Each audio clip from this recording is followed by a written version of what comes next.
Bonjour, je m'appelle Nathalie Yamb. Heureuse de vous retrouver aujourd'hui pour aborder la deuxième partie de la thématique sur les nuisances des banques centrales france-africaines.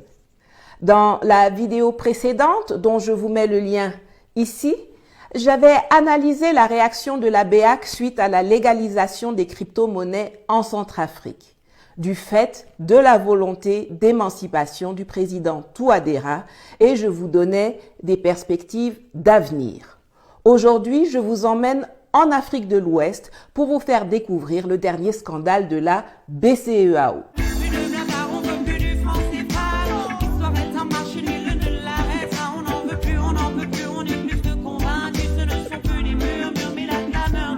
Suite aux batailles inlassables que nous avons menées avec Mamadou Koulibaly, avec mon frangin Kémi Séba et tant d'autres activistes et artistes engagés dans la lutte pour la souveraineté africaine depuis des lustres, la France a fermé le compte d'opération des pays d'Afrique de l'Ouest de la zone franc, logés jusqu'ici au Trésor public français. Notez bien ceci et je le souligne parce que c'est important. Ce ne sont pas les gouvernements africains qui ont demandé cette fermeture, bien au contraire. Ils y étaient vivement opposés.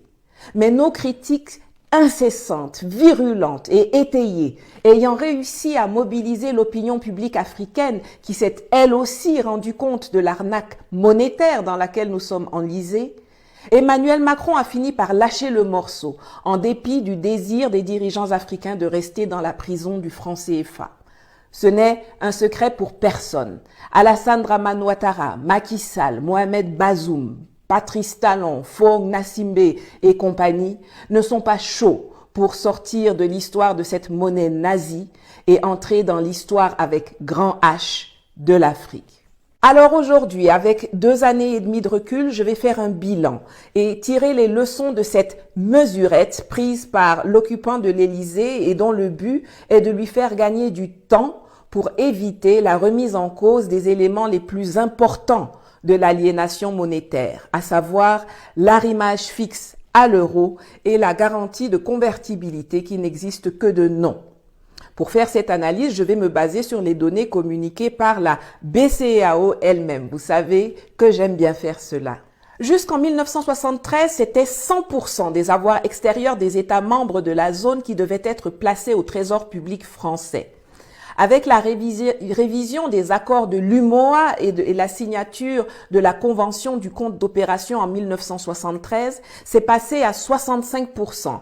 Et depuis la signature d'un avenant en 2005, les États membres de la BCEAO avaient l'obligation de placer 50% de leurs devises au Trésor public français.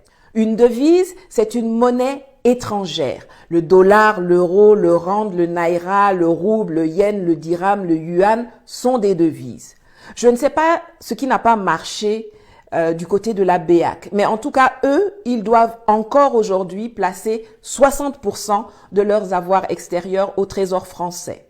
Pour les Comoriens, c'est encore pire. On est toujours à 65%.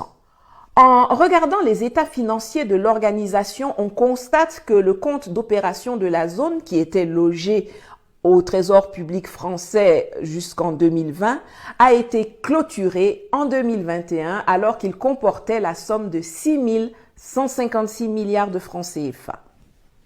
La mission du gouverneur de la BCEAO est de trouver les opportunités de rentabiliser les fonds qui avaient été kidnappés depuis trop longtemps par la France. Cela signifie que 50 ans après la création de l'institution sous sa forme actuelle, parce que je vous avais déjà expliqué dans cette vidéo que les origines de la BCEAO remontent à l'époque de l'esclavage en 1853, il aurait dû commencer à enfin faire son vrai travail de banquier central, c'est-à-dire avoir des réserves extérieures, les faire fructifier pour assurer plusieurs mois d'importation aux pays membres de la zone, en fonction de la demande des opérateurs économiques et des entreprises, leur fournir des devises pour payer leurs importations et enfin lutter contre l'inflation, l'inflation étant l'augmentation du cours du coût de la vie. Mais au lieu de faire ce boulot, le très incompétent gouverneur Tiemoko Meile Kone a pris une bonne partie de cet argent pour le mettre dans des obligations des États de l'OCDE, l'Organisation de coopération et de développement économique qui regroupe les pays développés avec une économie de marché, en se disant que cela ne comportait pas ou peu de risques et que ça allait dormir là-bas au calme. Ces dernières années, les États européens ont en général des taux d'intérêt nuls ou négatifs sur leurs emprunts obligataires, dus à la politique du quantitative easing. Vous pouvez aller googler ce terme. Ça va du moins quelque chose à du 0,5-0,6% à tout casser si vous avez de la chance. En comparaison, les taux d'intérêt offerts par les obligations émises par les États africains de la zone l'an dernier étaient de 7,25% pour le Bénin, 5,75% pour la Côte d'Ivoire et 5,37% pour le Sénégal. Le taux d'intérêt, c'est la rémunération de celui qui te prête de l'argent. Si par exemple tu es serré et puis tu viens me voir pour que je te dépanne, je te dis ok, je te prête 10 000 francs CFA, mais tu me rends ça à la fin du mois avec 2% d'intérêt. C'est-à-dire que tu vas me rembourser 10 200 francs CFA. Les 200 en haut là, c'est mon guassou. Ça, c'est entre nous. Maintenant, si tu vas à la banque pour chercher un crédit parce que tu veux faire ton champ ou bien payer l'école des enfants ou acheter la broyeuse d'Atiéké, elle va te prêter, disons, 100 000 francs CFA avec un taux d'intérêt de 5% pour 6 mois. Ça veut dire qu'en décembre, tu devras lui rembourser non pas 100 000 francs, mais 105 000 francs. Mais pourquoi elle prend les 5% là? Mais parce que elle a son guassou aussi dedans, mais aussi celui qu'elle donne à ceux qui ont déposé leur argent dans la banque, argent qu'elle va te prêter. Ce ne sont pas les banques commerciales comme UBA, EcoBank ou Afriland qui fabriquent l'argent. Ça, c'est seulement la Banque centrale qui le fait. Les banques commerciales prennent l'argent des gens qui viennent épargner chez elles et elles le prêtent à d'autres en attendant. Pour faire simple, nos génies de la BCEAO ont fait passer nos avoirs extérieurs du Trésor public français au Trésor public européen en achetant des bons du Trésor et des emprunts obligataires européens et en plaçant une petite partie au FMI sur le marché financier du dollar. Plus de 95% de l'argent qui sort en euros est replacé en euros, le reste est placé en dollars et en livres sterling. Sauf que, dans la foulée, l'inflation a explosé dans les pays où Kone a fait ses placements. L'inflation arrive, le coût de la vie augmente. La rémunération des placements opérés varie entre 0 et 0,6%, alors que le taux d'inflation oscille entre 6 jusqu'à 15%, comme en Lituanie ou en Estonie. La guerre en Ukraine l'a amplifié, mais cette inflation est d'abord due à la politique monétaire expansive irresponsable menée depuis quelques années par les banques centrales européennes. Si les banques centrales des pays OCDE veulent bloquer la montée de cette inflation, elles doivent fixer leur taux d'intérêt de base au-dessus du taux d'inflation, ce qui alourdirait le service de leur dette et conduirait à la faillite de ces États. Alors, que faire? Eh bien, une bonne guerre, une vraie, avec bombes, kalash et tutti quanti. La faire, la gagner et piller les trésors du vaincu pour se payer un niveau de vie à ses dépens. Comme ils l'ont fait en 2011 en bombardant la Libye et en assassinant Kadhafi pour lui voler son or et ses devises dont on a perdu la trace jusqu'à ce jour. Abracadabra. Sauf que cette fois-ci, on dirait que ça ne se passe pas tout à fait comme prévu. L'instrumentalisation de l'Ukraine par l'OTAN sous la coupe des États-Unis pour provoquer Vladimir Poutine a mené au déclenchement d'un conflit armé au cœur de l'Europe depuis le 24 février 2022. Et malgré le 6e et bientôt le 7e train de sanctions en tout genre, l'envoi de milliards et de matériel militaire à l'Ukraine et le vol des avoirs extérieurs de la Fédération de Russie, cette dernière tient bon. Donc, ils ont tapé faute poteau cette fois-ci. Mais revenons à l'ami Kone. Les taux d'intérêt déjà rabougris des placements qu'il a opérés sont encore plus rognés par l'inflation. En réalité, ce qu'on va lui payer, c'est le taux d'intérêt moins le taux d'inflation. Si tu as placé un produit à 0,5% et que l'inflation représente 5%, on va faire 0,5 moins 5, ce qui va donner moins 4,5. Donc, notre gars se retrouve avec une rémunération négative de nos avoirs extérieurs. L'an dernier, la BCEAO a gagné comme résultat net d'intérêt la somme de 185 milliards de francs CFA.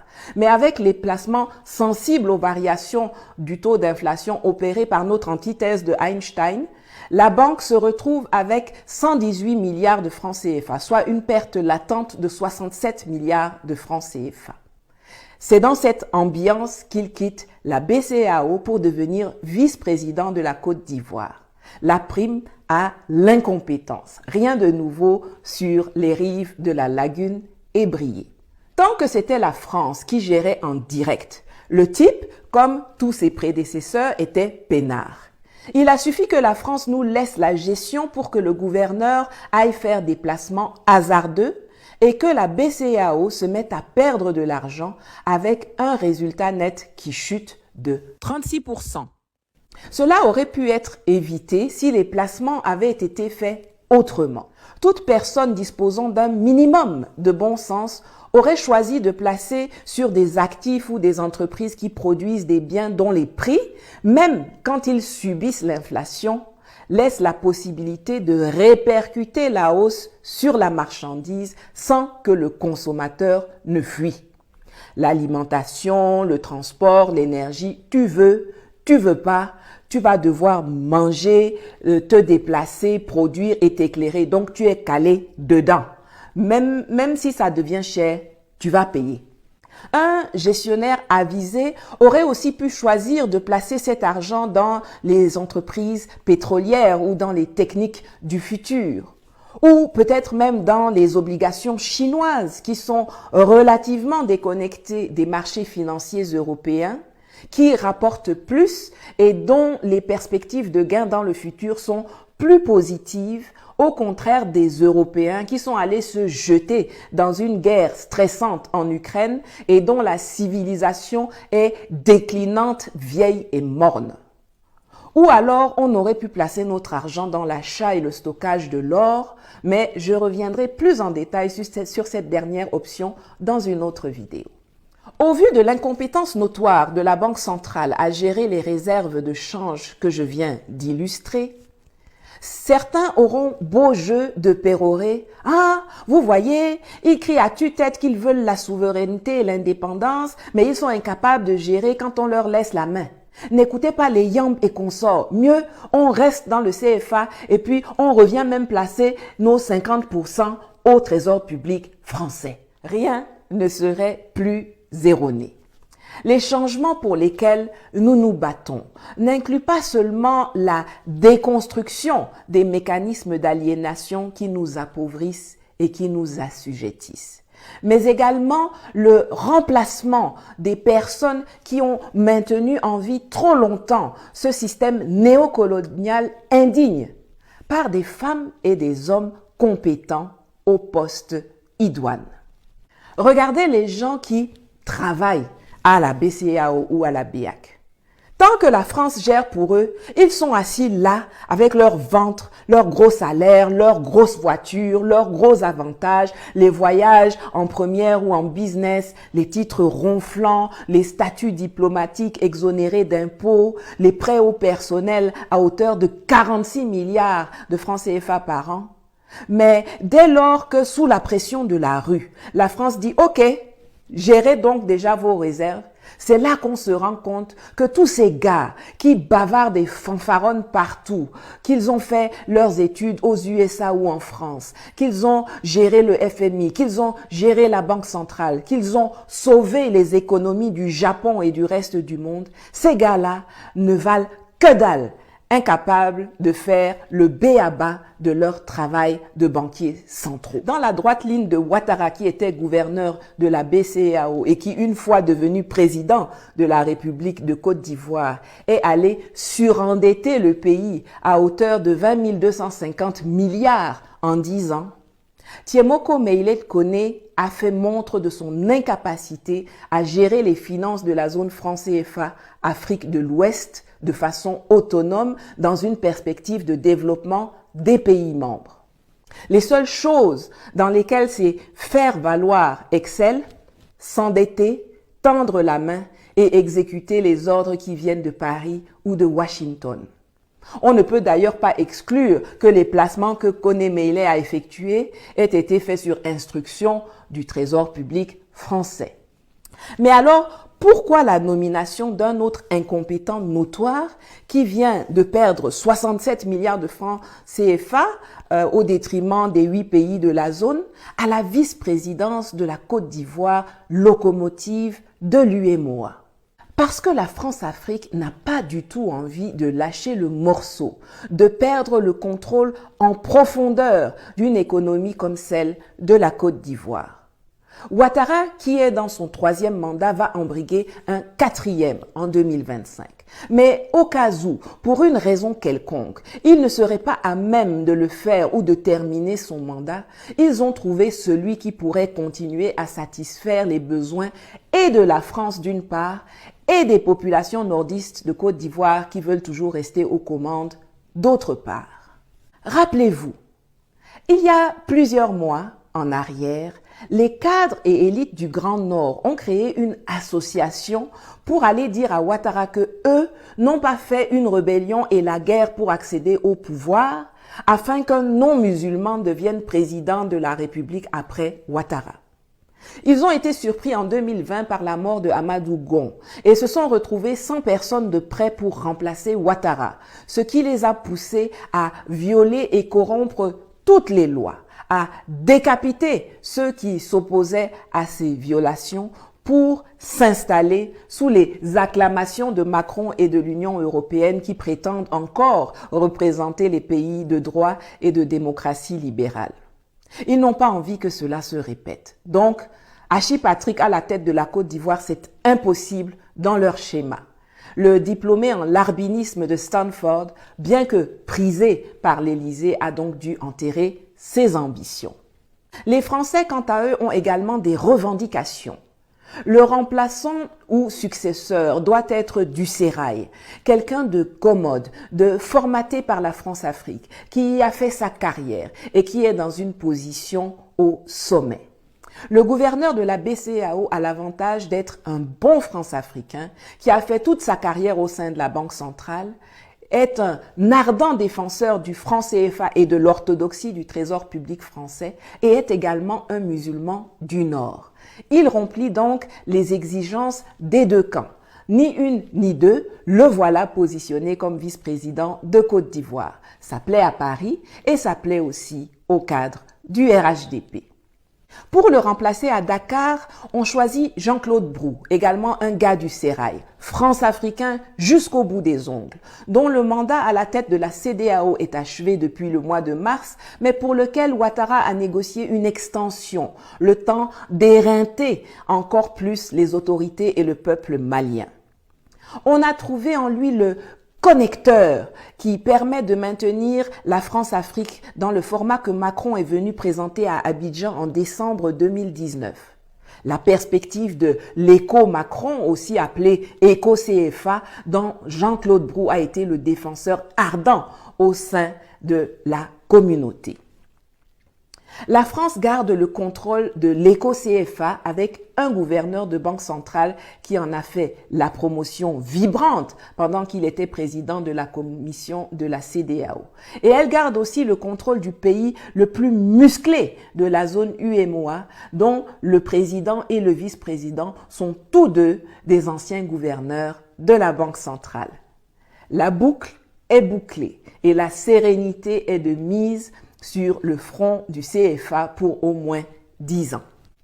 Et si c'est pour continuer d'embêter le Mali, Ouattara est toujours en poste en Côte d'Ivoire et Jean-Claude Brou maintient sa capacité de nuisance à la tête de la Banque coloniale des États de l'Afrique de l'Ouest qui kidnappe illégalement les avoirs maliens depuis le début de l'année 2022. Incapables de gérer convenablement les avoirs de l'UEMOA, ces individus préfèrent se contenter de bloquer ceux du Mali. C'est plus facile, c'est vrai. Cela ne nécessite aucune intelligence particulière. Au contraire, la bêtise suffit et ça, ils en ont à profusion dans leur corps. Il se passe tant de choses en Afrique et dans le monde actuellement qu'il est facile de perdre de vue certains de nos chantiers pourtant essentiels. C'est pour cela que j'ai choisi aujourd'hui d'aborder cette thématique. Je le dis souvent et je vais encore le répéter.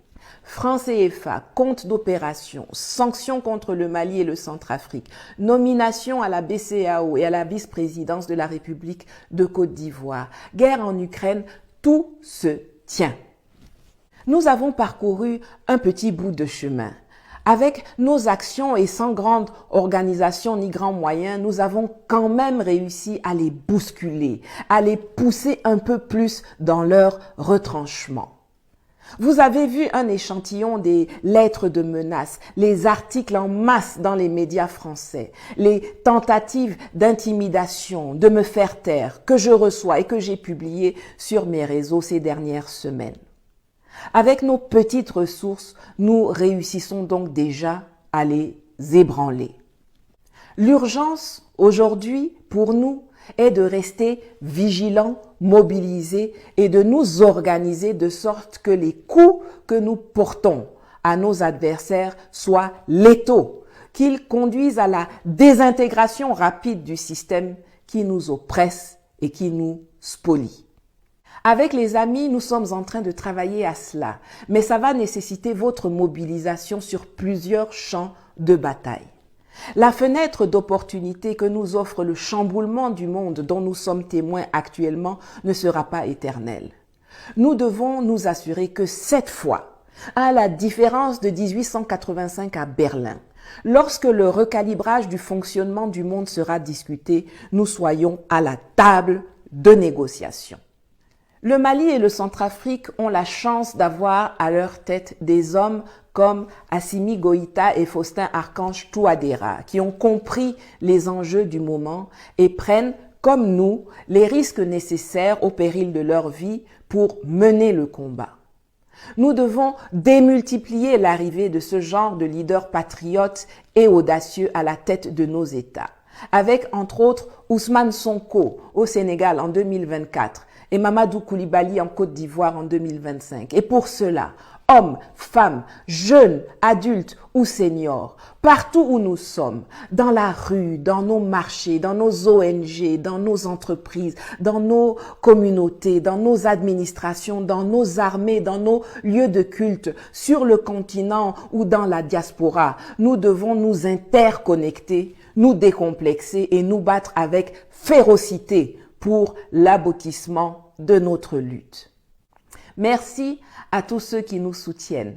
Et n'oubliez pas de participer à mes cagnottes PayPal et GoFundMe dont les liens sont en dessous, ainsi que l'adresse de mon wallet Bitcoin pour me permettre de continuer à produire ce type de contenu éducatif.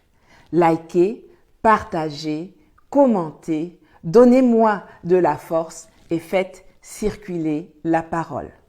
À bientôt.